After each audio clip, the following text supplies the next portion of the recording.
5টা বছর ধরে একজন মা শুধু একটাই প্রার্থনা করে গেছেন, ভাই ফিরবে এই আশায় বুক বেঁধেছিলেন বোন।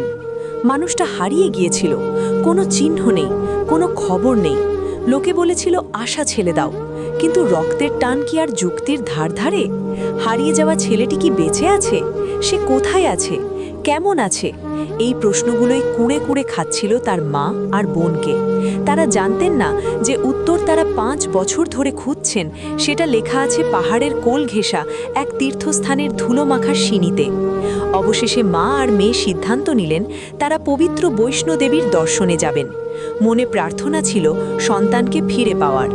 জম্মু কাশ্মীরের ত্রিকুট পর্বতের সেই চড়াই উতরাই পেরিয়ে যখন তারা মন্দিরে পৌঁছলেন, তখন তারা জানতেন না যে আজ তাদের জীবন চিরতরে বদলে যেতে চলেছে।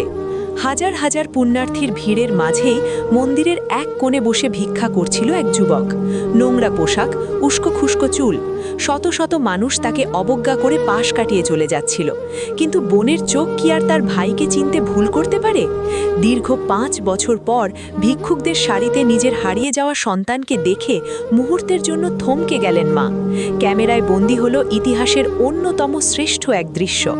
মা তার সন্তানকে জড়িয়ে ধরলেন, বোন তার ভাইকে আঁকড়ে ধরলেন এমনভাবে যেন ছেড়ে দিলেই আবার সে হারিয়ে যাবে। সেই যুবক যে কয়েক মুহূর্ত আগেও ছিল সমাজের চোখে এক ভিখারি, সে ফিরে পেল তার পরিচয়। মানুষের ভিড় জমে গেল চারপাশে। 5 বছরের জমিয়ে রাখা সব দুঃখ, সব অভিমান যেন মুহূর্তেই এক প্রশান্তির আলিঙ্গনে ধুয়ে মুছে গেল। কোনো কৃত্রিমতা নয়, সেখানে ঝরছিল কেবল অকৃত্রিম ভালোবাসার অশ্রু। ছেলেটি সেখানে কিভাবে পৌঁছল, কেন ভিক্ষা করছিল, সেসব প্রশ্ন তখন তুচ্ছ, কারণ মায়ের কোলে তার সন্তান ফিরে এসেছে, এটাই তো সবচেয়ে বড় প্রাপ্তি। সামাজিক মাধ্যমে এই ভিডিওটি এখন ভাইরাল।